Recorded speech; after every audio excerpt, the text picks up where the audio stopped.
Patuloy na lumalala ang power shortage sa Santos City at South Cotabato, kung saan apektado ang kabuhayan ng mga kababayan natin doon. Kaugnay nito, inihayag ng Pangulo ang mga hakbang at solusyon na kasalukuyang sinisimulan na ng pamahalaan. Para sa detalye, balitaan mo kami, Vicky De Guzman. Umiinit na ang labanan ng mga kandidato ngayong papalapit na ang eleksyon. Maraming mga isyu ang ibinabato nila sa isa't isa at marami na rin ang humahantong na sa personalan. Kaya naman sa kasalukuyang estado ng Mindanao hinggil sa pagkakaroon nito ng kakulangan sa kuryente, hindi rin mailalayo na ito na rin ang ginagamit na panglaban ng ilan laban sa mga nanunungkulan.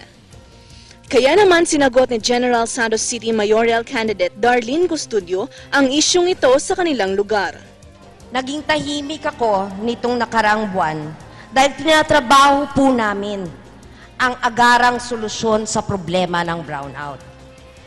Sa tulong po ng Mindanao Development Authority, tahimik tayong nakikipag-usap sa mga power producers upang magkaroon ng 15 megawatts na dagdag na kuryente. Sa loob ng linggong ito, mararanasan natin ang kaunting ginhawa dahil mababawasan ang tagal ng brownout dito sa ating syudad.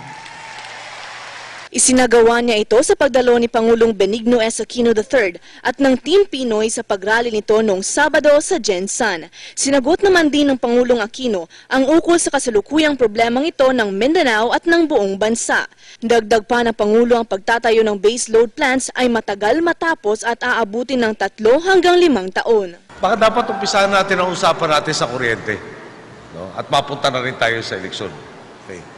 Yung pag nagtayo ho ng yung tinatawag na base load plant, yung bang tuloy-tuloy tumatakbo, hindi naman ho tayo pwedeng pumunta sa hardware, no?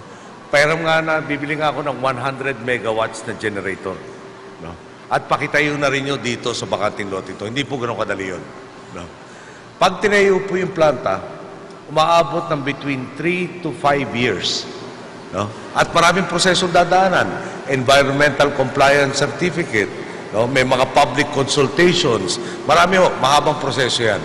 Ang investment kada megawatt, $2 million ang tinataya.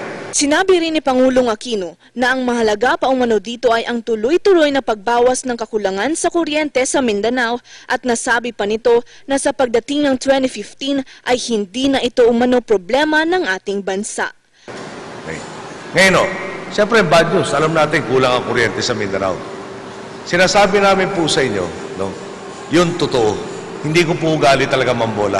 Pwede ko naman sabihin tulad ng iba dyan, ihalal nyo ako, ayos na yan. Pero alam ko naman pong 3 taon yung planta, bola yun. No? Maayos po ang problemang yan. Minimum po, hindi naman po minimum, pero pinakapangit ng sitwasyon. 2015 po, yung Aboitiz sa power plant, about 200 plus megawatts online na po yan. Malaki ang ibabawas na sa ating pong problema sa kakulangan ng kuryente.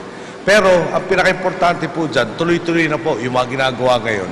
Maski na wala na po ako sa pwesto, padagdag ng patagdag ang kuryente ng Mindanao, ang pagkaintindi ko po, 2015, hindi na natin ito problema.